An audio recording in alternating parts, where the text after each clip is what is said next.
বাংলাদেশের রাজনৈতিক অঙ্গনে একটা তোলপাড় সৃষ্টি করা খবর মুহূর্তের মধ্যে ভাইরাল হয়ে গেছে। এটা নিয়ে নানান আলাপ আলোচনা শুরু হয়েছে এবং এর প্রভাব অনেক। খবর, 12 দলীয় জোট আগামী 4-5 দিনের মধ্যে নির্বাচনের তারিখ ঘোষণার প্রতিশ্রুতি প্রধান উপদেষ্টার সঙ্গে বৈঠক শেষে 12 দলীয় জোট। আসলে কি আগামী 4-5 দিনের মধ্যে নির্বাচনের তারিখ ঘোষণা দিবেন? আসলে কি প্রতিশ্রুতি দিয়েছেন মাননীয় প্রধান উপদেষ্টা? কি ঘটবে? টান টান উত্তেজনা। প্রথমে বলবো, তারিখ ঘোষণা করুক আর না করুক, ওই তারিখ আমরা মানব না। কেন মানব না? আমি আসি। আমরা মানব না এই কথা বলার অথরিটি আমি কে? রাজনৈতিক দলগুলোর মোটিভ জানি, ইসলামপন্থীদের মোটিভ জানি, সাধারণ জনগণের পালস বুঝি, তারুণ্যের পালস বুঝি, সেগুলোর আলোকে বলছি আমরা এই তারিখে কোনো নির্বাচন হতে দেয়া যাবে না। 4-5 দিনের মধ্যে যে তারিখ ঘোষণা করবেন, এবং আমরা এই জরুরি ঘোষণা দিয়ে ওই তারিখের বিরুদ্ধে বিদ্রোহ ঘোষণা করলাম। সব দল দেখবেন ওই তারিখ প্রত্যাখ্যান করবে, লাথি মারবে। কেন? তার আগে আসি যে আসলে কি মাননীয় প্রধান উপদেষ্টা প্রতিশ্রুতি দিয়েছেন। এর উত্তর হচ্ছে যে 12 দলীয় জোট কোন চাটের বাল যে তাদের কাছে মাননীয় প্রধান উপদেষ্টা প্রতিশ্রুতি দিবে আর 4-5 দিনের মধ্যে নির্বাচনের তারিখ ঘোষণা করবে, সেটা 12 দলীয় জোটের কাছ থেকে আমাদের শুনতে হবে কেন? 12 দলীয় জোটটা কি? এরা আবার কি? এরা কোন ঘোড়ার ডিম বাংলাদেশের রাজনীতিতে? এটা কিছুদিন আগে 4 গুরুত্বপূর্ণ দলের সাথে বৈঠক করেছেন মাননীয় প্রধান উপদেষ্টা। বিএনপি, জামাত, চরমোনাই, এনসিপি। তাদের কাছে যদি বলতেন, মির্জা ফখরুল যদি বলতো বের হয়ে, ডাক্তার তাহের যদি বলতো, একটা কথা ছিল যে প্রতিশ্রুতি দিয়েছে। এখন প্রধান উপদেষ্টা প্রতিশ্রুতি দেবে 12 দলীয় জোটের কাছে, আর বিএনপি জামাত সেটা জানবে না, আর আমরা জানবো 12 দলীয় জোটের কাছে। আপনি কি মনে করেন যে বাংলাদেশের বাস্তবতার সাথে এটা যায়? যে কোনো জিনিসের একটা বাস্তবতা আছে, যে এত গুরুত্বপূর্ণ একটা বিষয় আমরা জানবো 12 দলীয় জোটের কাছ থেকে, আর মাননীয় প্রধান উপদেষ্টা বিষয়টা বলবেনও 12 দলীয় জোটের কাছে। এত ঠুনকো বিষয়টা, মানে এইটা হচ্ছে অস্বাভাবিক। এই জন্য এই প্রতিশ্রুতি ঘোষণা এগুলো কোনো তাৎপর্য নেই। আমি জানি না দিয়েছি কিনা, আমি যখন রেকর্ড করছি তখন পর্যন্ত সরকারের কোনো বক্তব্য পাইনি। হয়তো এ বিষয়ে মাননীয় প্রেস সেক্রেটারি ক্লারিফাই করবেন। আপনার আলোচনা শুনতে শুনতে হয়তো কোনো ক্লারিফিকেশন পাবেন যে বিকৃতভাবে 12 দলীয় জোট বলেছে বা আসলেই। আর যদি আসলেই এটা হতো বা ওই তারিখের কোনো ভিত্তি থাকতো, কার্যকারিতা থাকতো, 4-5 দিনের মধ্যে তারিখ ঘোষণা করতো, তাহলে সেটা সরকারের কোনো প্রেস রিলিজের মাধ্যমে জানানো হতো, অথবা ঐক্যমত্য কমিশনের সব দলের সাথে আলাপ আলোচনার ভিত্তিতে এটা ঠিক হতো। কিন্তু না, এরকম তো কিছু হয়নি। এর মানে এই 4-5 দিনের মধ্যে নির্বাচনের তারিখ ঘোষণা করবেন, আসমানের নিচে জমিনের উপর এর চাইতে ফালতু কোনো কথা হতে পারে না। ঘোষণা করলেও ওটার কোনো ভ্যালু নেই। দর্শক, এরপরে আসেন যেখানে জুলাই সনদের কোনো খবর নাই। জুলাই সনদ ছাড়া বাংলাদেশ চলবে না। যেখানে সংবিধান সংস্কারের কোনো বা সংবিধান সংশোধনের কোনো উদ্যোগ নাই, যেখানে কিভাবে নির্বাচন হবে এটাই এখন পর্যন্ত ঠিক হয়নি, যেখানে স্থানীয় সরকার নির্বাচন না জাতীয় সরকার নির্বাচন, এই বিষয়ে কোনো ঐক্যমত হয়নি, যেখানে পিআর সিস্টেমে হবে না এফটিপিটি হবে, কিছুই ঠিক হয়নি, সেখানে আপনি কিসের নির্বাচনের তারিখ? এটা কোনো কথা? এর চাইতে কোনো ফালতু কথা আছে?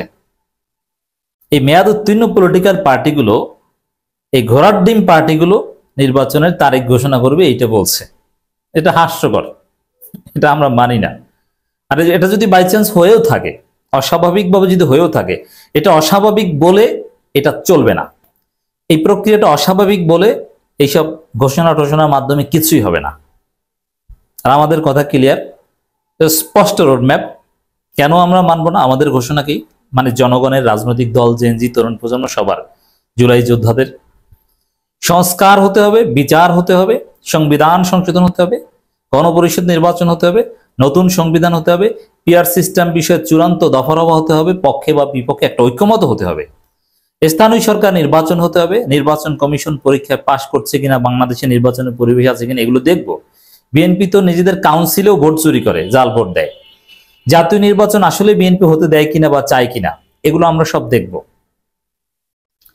সংস্কার পর এগুলো স্থানীয় সরকার নির্বাচনের যে ফাইন্ডিংস, এগুলো বিশ্লেষণ সাপেক্ষে ঐকমত্য কমিশনে কিংবা সরকার রাজনৈতিক দলগুলোর সাথে বৈঠক করবে, তারপরে নির্বাচনের একটা তারিখ ঘোষণা করবে, যেটা ঐকমত্যের ভিত্তিতে।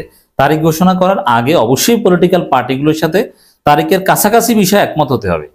তারিখটা নির্বাচন কমিশন বা প্রধান উপদেষ্টা ঘোষণা করবে, কিন্তু ওই তারিখ বা মাসের উপরে একটা কনসেনসাস হতে হবে, একটা ইত্তেফাক হতে হবে। এটা হচ্ছে প্রক্রিয়া। এই প্রক্রিয়ার বাইরে বাংলাদেশে কিছু হবে না। অতএব দর্শক, তারিখ ঘোষণা করলেও যদি আসলেই মাননীয় প্রধান উপদেষ্টা তারিখ ঘোষণা করেন, ওই তারিখে নির্বাচন হতে পারবে না। কারণ নির্বাচন হতে হলে আগে ঐক্যমত লাগবে। সে ঐক্যমতের কোনো খবর নেই। আশা করি দর্শক আপনাদের বোঝাতে পেরেছি। আর এটা বাংলাদেশের জন্য একটা দুঃখজনক খবর। দেখেন, সোশ্যাল স্ট্রাটিফিকেশনের কিছু রিয়ালিটি আছে, ছোট বড় কিছু রিয়ালিটি আছে। এই রিয়ালিটি না মানলে আপনি দুনিয়া চলতে পারবেন না। তো সেখানে বিএনপি, জামাত, এনসিপি থাকতে 12 দলীয় জোটের কাছ থেকে আমাদের এই খবর পেতে হবে, এই অস্বাভাবিক বিষয় তো একদম অচল হয়ে যায়, চলবে না। দর্শক, একটা বৈঠক অনুষ্ঠিত হয়েছে কয়েকটা দলের সাথে, অনেকগুলো দলের সাথে। সেখানে 14 রাজনীতিবিদ, এর মানে 14 জন, কেউ জোটের পক্ষ থেকে কেউ দলের পক্ষ থেকে সেখানে জয়েন করেছেন। 12 দলীয় জোট একটা জোটের প্রতিনিধিত্ব করে, যদিও দিন দিন সেই জোটের ভাঙন। আজকে অমুক দল নাই, কালকে অমুক দল নাই, পরশু অমুক দল বহিষ্কার, তারপরও তাদের 12 দল আর শেষ হয় না। তাদের এই 12 দলের মধ্যে যে কি রহস্য, কি মধু কে জানে, 12 দল আর শেষ হয় না। এখানে বৈঠকে অংশ নিয়েছেন কারা দেখেন, আপনারা একটু চেনেন কিনা। যেই বৈঠক থেকে আমাদের এই যুগান্তকারী ঘোষণা শুনতে হয়েছে, জাতীয় গণফ্রন্ট নেতা আমিনুল হক টিপু বিশ্বাস, চিনেন? তার নাম সবার আগে এসছে। 12 দলীয় জোটের মোস্তফা জামাল হায়দার, কতজন চেনেন তাকে? নিজাম ইসলাম পার্টি মাওলানা আব্দুল মাজেদ আতাহারি, বাংলাদেশ খেলাফত মজলিস নেতা মাওলানা ইউসুফ আশরাফ, এনপিপি চেয়ারম্যান ফরিদুজ্জামান ফরাদ, জাতীয় দলের চেয়ারম্যান সৈয়দ এহসানুল হুদা, বাংলাদেশ জাসদ নেতা doctor Mushtaq Hossain, nationalist Democratic movement নেতা ববি হাজ্জাজ। ববি হাজ্জাজরে অনেকে চিনেন, কিন্তু ভোট তো নাই।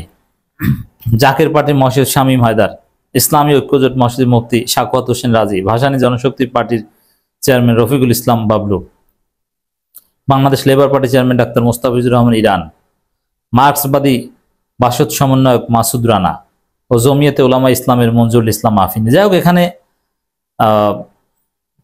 বিএনপির পক্ষের বেশ কিছু লোকজন আছে, তারা এখানে এই বিভ্রান্তিটা ছড়াচ্ছে বোঝা যায়।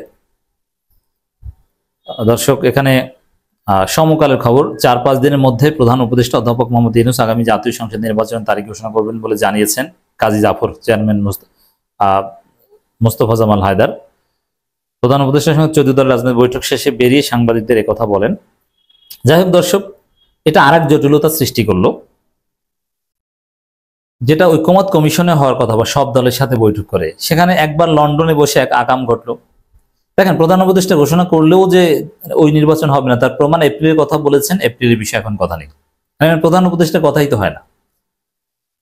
ফেব্রুয়ারির কথা বলেছেন যে ফেব্রুয়ারিতে সম্ভাবনা নেই, তাহলে কিভাবে কি ঘোষণা করবেন? ঘোষণা করলেই যে হবে এটা না। বাংলাদেশের রাজনীতিতে সংস্কার বিচার হতেই হবে, আগে স্থানীয় সরকার নির্বাচন, ছাত্র সংসদ নির্বাচন হতেই হবে, কথা ফাইনাল।